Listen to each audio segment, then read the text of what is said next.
Karma around the world. Welcome back to Conqueror's Haki Corner. It's your boy Serge, your boy Vim, Yo. and myself Rook. And we're here once again to bring you another chapter review of One Piece chapter 993, The Dream of Wano. But before we get into that, don't forget to smash that subscribe button. Don't forget to hit the like. And we'd like to give a massive shout out and thank you to everyone that's been supporting. Always appreciated. And thank you for the comments. But let's get into it because we were left on another cliffhanger as usual in One Piece. All right, man. Well, you know what? Let's start. No. We had a correction in the comments. And I have to say, you know what? A lesson learned. Always fact check before you make a prediction. Right? But thank you for everyone that comments and watches our videos. We do appreciate it. I learn every day, and we thank you for interacting with us. We appreciate you. Continue, Sergeant, please. I think what you got to address is you like Black Maria as much as you like Yamato. Like, that's what it is. You think they're both pretty. It's a very easy theory to fall for. Definitely. All right. So the front cover, Lola finally tied the knot. She jumped the broom, man. She got married, and how convenient she got married in the gang beige crew to Gotti. You know what? I'm happy with that. I think we are at the point of a turning point for a new front cover story. Or they receive news of something on the same front cover story. Mm. And they just was trying to go to win. That's exactly what I mean. Maybe. I doubt it though. You know what? At this point, we're so thick in the battle. If they're coming from Dressrosa, I can't see them traveling to Wano, getting to Wano. I'm starting to think. I was thinking this week, and everyone that like Luffy will have allies. I don't think his allies will, like the fleet. I really don't think most of the fleet anyway will take part in Wano. I think their help is going to be from other directions. And like when I say other directions, I'm talking the Whitebeard pirates. Just because Marco's there, and obviously Izo's there, and the Marines indirectly will be like a big help. I just don't see. I don't think the fleet will. I think the fleet is there for the big war, personally. I don't see it for anything else. Maybe Blackbeard, but that's it. Fair point. So we pick off. So the chapter starts kind of funny. I mean, we're seeing actually what's taking place in the flower capital during the Wano festival, and we can see that the people are just kind of what they do is they get drunk, they get high, and they're in fantasy land. Just thinking about what they really wish could happen during the Fire Festival, the whole kind of premonition. And by the sounds of it, this is something they've been doing every single year. You can see the kind of large statues and balloons and costumes of things that look like Odin, that look like Kazuki. And it's just them kind of wanting to get Lady Toki's premonition to come true. And obviously they know it's this year. So, you got one of them is high and drunk and he's like, yeah, I bet, they're doing it right now. They're chopping their heads. You've got the people of Orochi in the capital saying things like, you know what, you lot can get high and drunk. Today's the day you can say what you want. You'll get a free pass tonight because that's all it is. And then we come back to Onigashima. So it was kind of nice. It was a nice little touch by Oda, I think. I don't know what you guys thought about it. I think what Oda's doing is he's just showing you sort of, you've got a war going on, same country, but on the parallel is there's people that have no idea of what the actual situation is and what's actually going to happen and what the outcome could potentially be. So for that particular moment, just live as if everything's okay. And again, like what you just said, Surgeon, is stay hope for a better tomorrow. Mm. Yeah, I reckon there are some hidden jewels in there in terms of how the battle's going to go. Okay. Well, a lot of it's already happening anyway. Yeah. But it's kind of not exactly in fine detail, but it's telling us what's going to happen in this battle. Yeah, no, I agree with that. It's like, they loosely said, yeah, I believe they've recruited. They're not doing it by themselves. So it's kind of falling in line. Mm. And I probably will have to read it like 2-3 more times before I can catch on to any detail. But yeah, we go to Onigashima and we got Zoro and we got, asking what's going on. And you've got Extra kind of explaining that is Queen's attack, the plague bullets or the plague rounds. And he creates Ice Oni. This is crazy. Like, he literally can turn his enemies into his allies to kill more of his enemies. It's almost like a zombie trap, just ice only. It's absolutely crazy. Like how he managed to concoct such a creation, like that's beyond weaponry. Like, is he a mad scientist? Does he have a mad scientist working for him? Did they steal some data from Vegapunk? Because this is next level technology.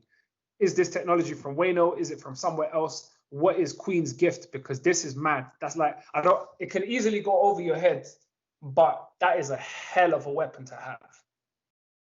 Oda, from what I can see, is a big fan of Game of Thrones. This is White Walkers in his own version. Mm-hmm. The funny thing is, and you know what, Sergio, I'm glad you touched on it because I want to actually discuss this. What is he using? Because the only thing that we know that is mythical and magical to an extent is the fruits. Mm-hmm. There's no real science to the fruits, if that makes sense. They just exist for the sake of existing. And then people get special abilities.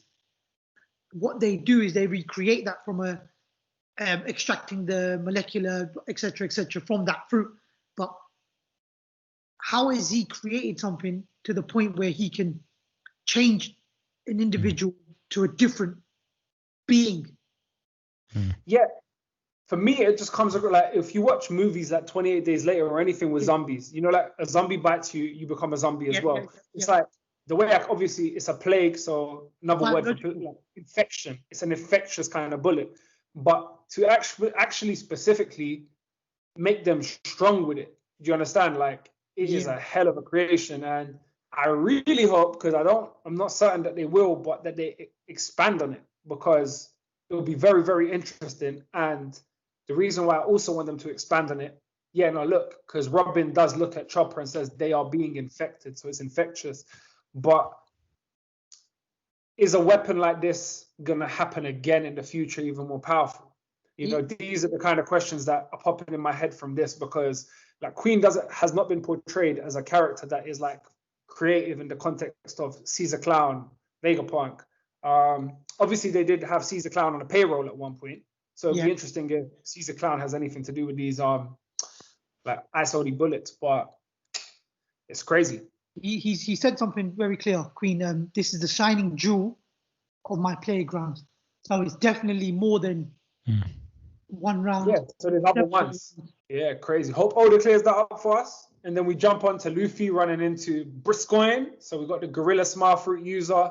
Sanji's trying to tell him, like, you know, stop messing about. Like, you need to conserve your energy. While they're arguing, Shark Brick Fist, Jinbei takes him out. And Jinbei's kind of like, don't worry, I'll conserve your power to the roof. And I love the kind of little kind of jokey back and forth between him and Sanji. It's like, it's almost like Oda saying through Sanji, like he's taking the mickey out of all of us that have been challenging the Monster Trio and saying, you know, let's, in a jokey way, like, listen, bro, like, I'm in charge of Dragon Luffy, play your position. You're new to this crew.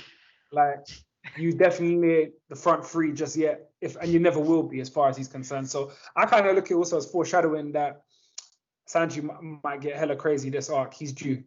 As much as I've been critical of Sanji, I hope Oda brings him up to speed, man.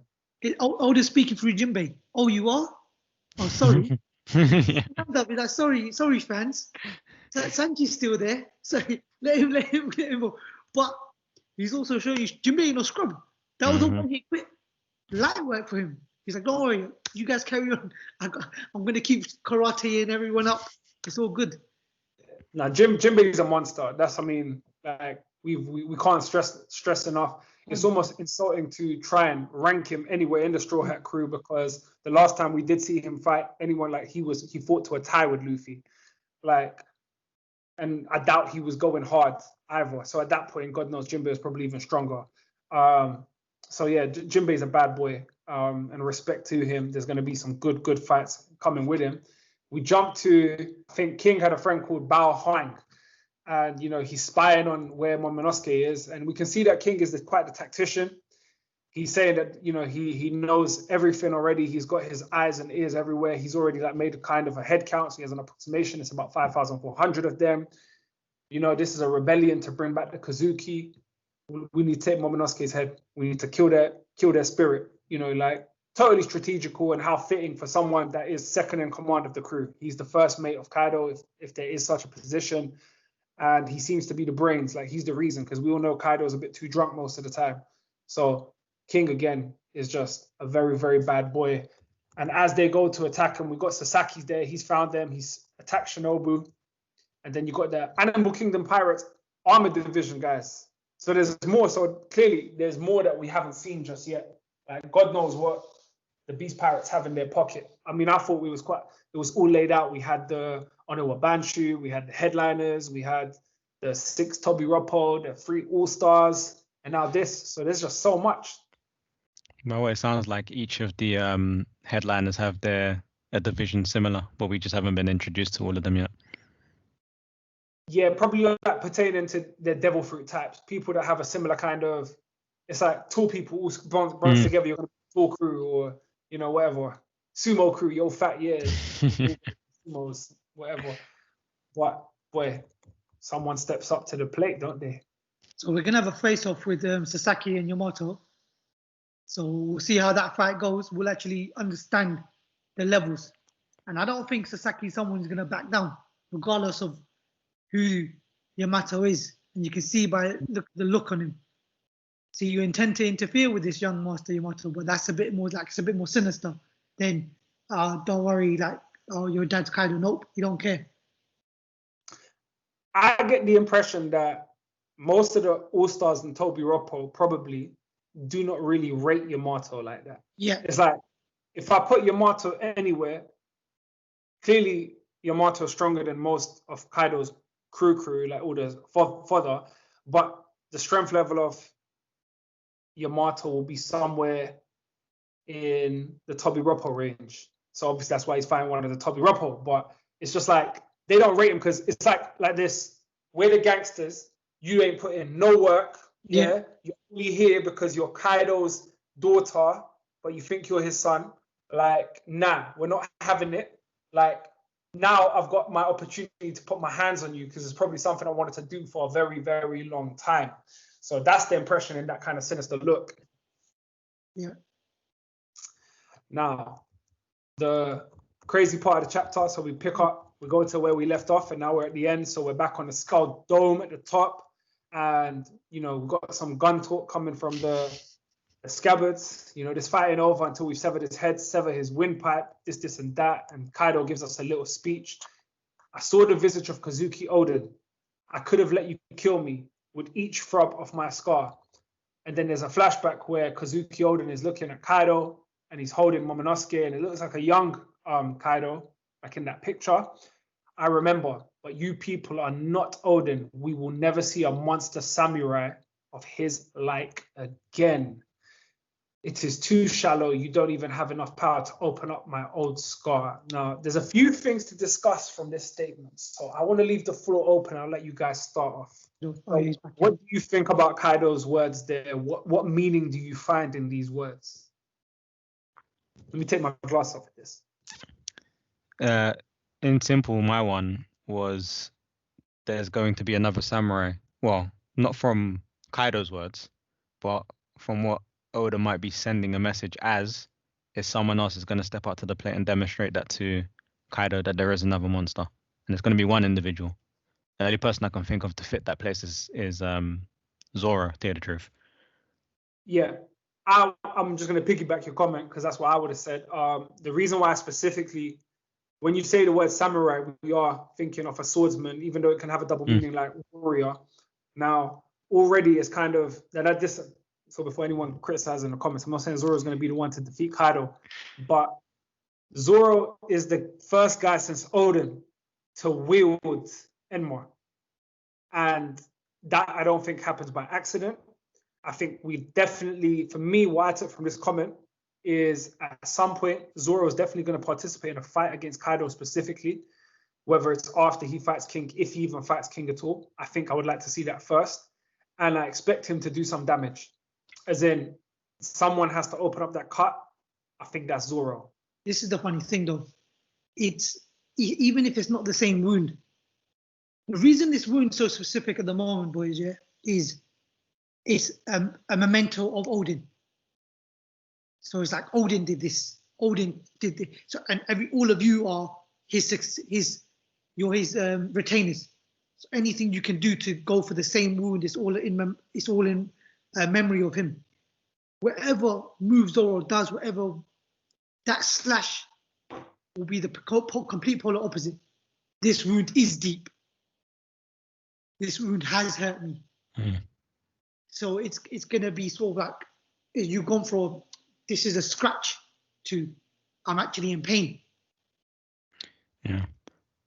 Another thing that I wanted to add, we've talked in the past about how Oda's kind of taken the mick with Big Mom's character as a Yonko, like kind of really made her funny, and like he always brings out, you know, how crazy powerful she is, but then she's always there's always some kind of plot hole where she's either stupid or hungry or a bit misguided.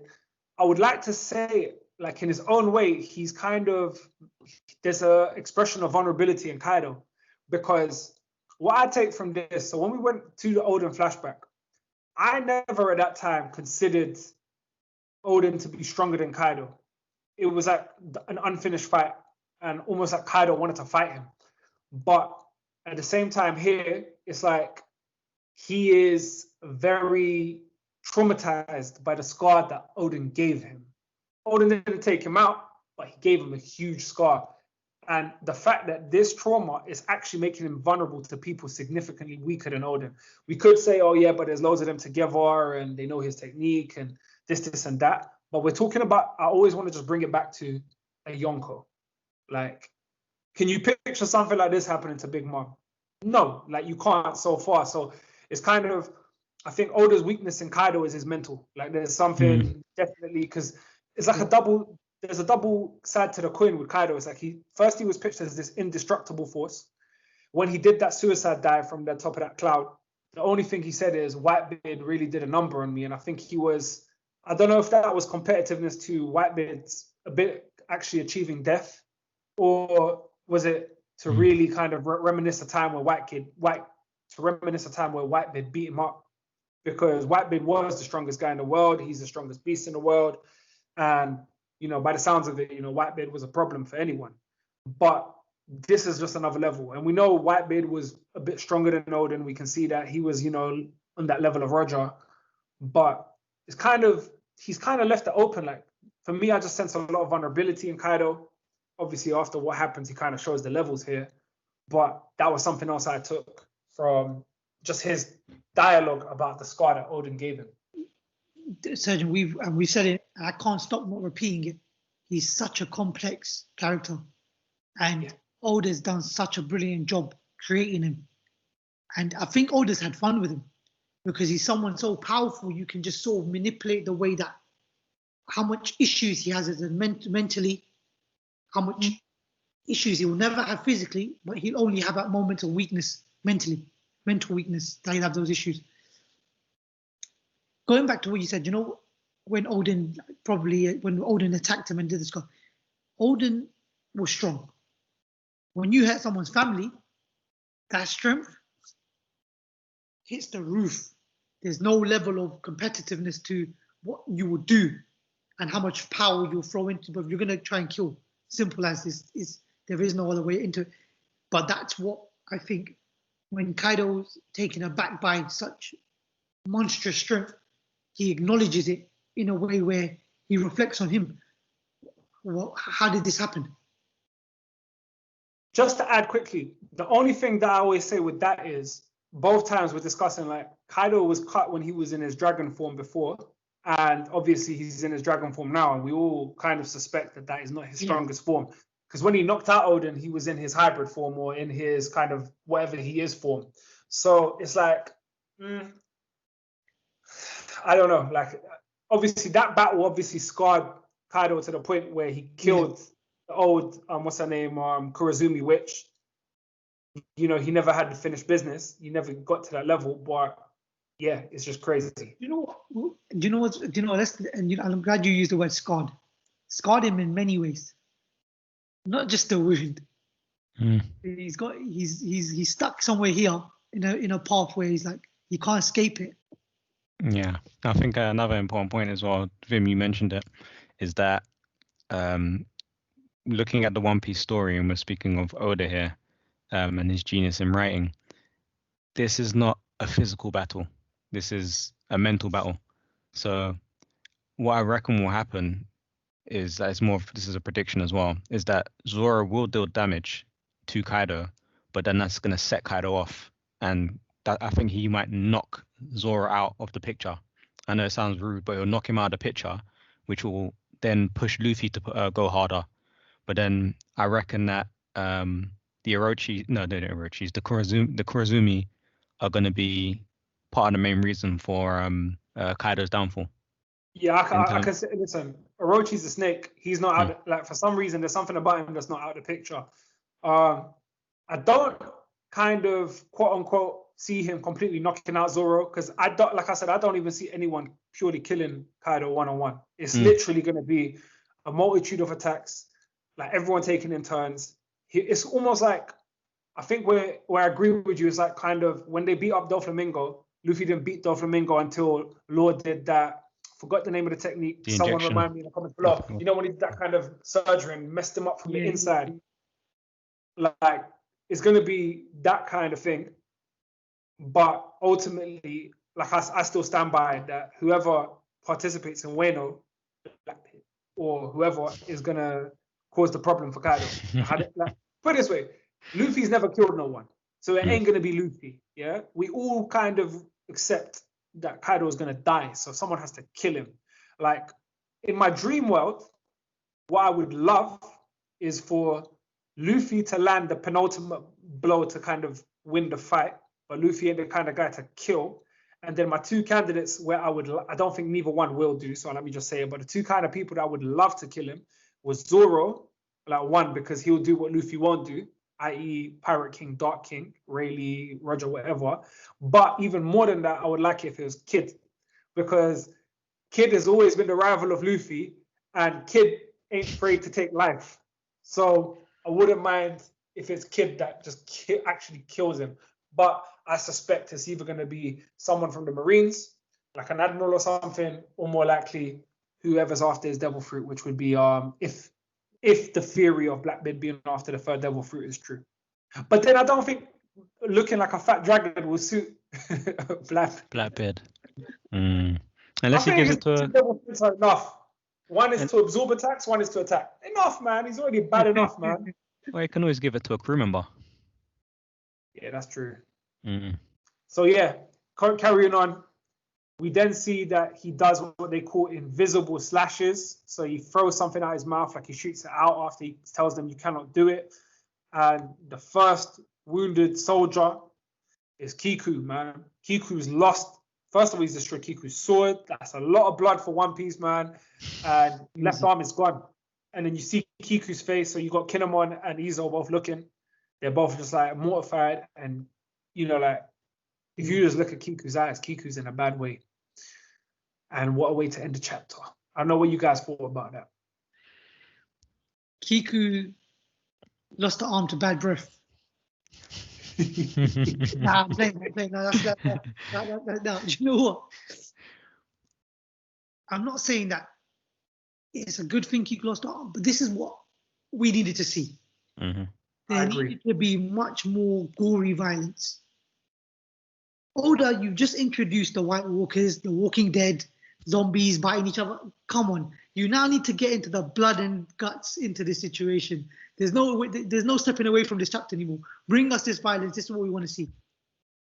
Yeah, and also there has to be consequence for going up against a Yonko, man. Like, if Kaido doesn't smack up, I mean, I don't think Kaido should just beat these people. He should, you know, really mess them up. Like, guys, you ain't on my level. You know, I had my little kind of mental block, but you know, I'm the guy that put a bullet through your retainer's head, man. Like, that's how it should be, in my opinion. Oh yeah, the only reason they had the upper hand on them was because of that trauma, which you could say they maybe didn't utilize or couldn't utilize. Yeah, I agree. Yeah, that shocked me. I didn't expect. I expected them to go down somehow, but losing limbs, I wasn't really expecting that.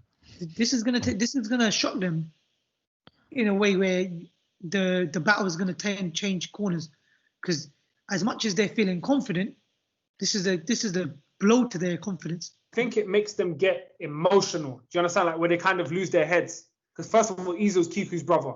Like he's not going to take that very well. Kinemon's not going to, like, none of them, you know, this is another level. So I expect them to kind of all go a bit too wild, go a bit all out and burn out. Yeah, definitely.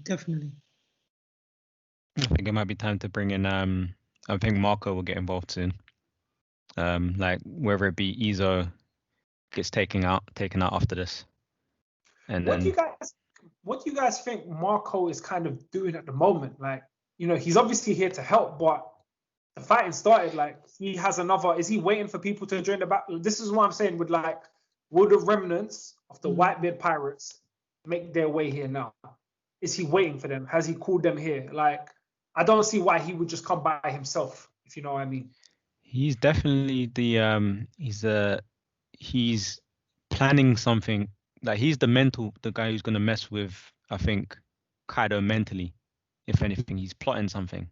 He's got information that he wants. He got something that he wants to execute, but doesn't have enough power to do it. If that makes sense. Do you know what the funny thing is, though? He said on his note that didn't get delivered, right? Tell Luffy I'll be a little late, but I'll be there. He wasn't finishing up on that. But what was his reason? That's why I'm wondering. There's a gap in the timeline, right? Where he went straight after from the island to do X, Y, and Z.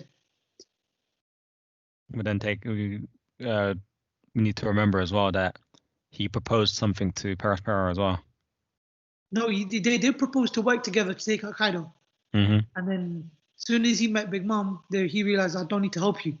And now they're standing in front of each other. But Big Mom's not after Marco like that. She's not interested in beating people that she doesn't have a grudge with. She wants Straw Hat. She wants Luffy because Luffy's pissed her off. That's it. Food, man. He vexed her to the different point. He pushed the red button. Messed her plans up, messed her wedding up, you know. But then at the same time, she messed with him by stealing his crew member. You know? Yeah, it's She true. do that with the Pirate King. But enough from us, guys. Please let us know what you thought about in the comment section below. If you haven't already, smash that subscribe button, leave a like, and remember to share the video, because the more you share, the more we grow, the more we can give back. And thank you for the comments. Keep flooding them in. I can't say that enough. If we're late responding, we got work, but we will respond always. All love. But from Sasaki Corner, it is that time. Peace out. Peace out.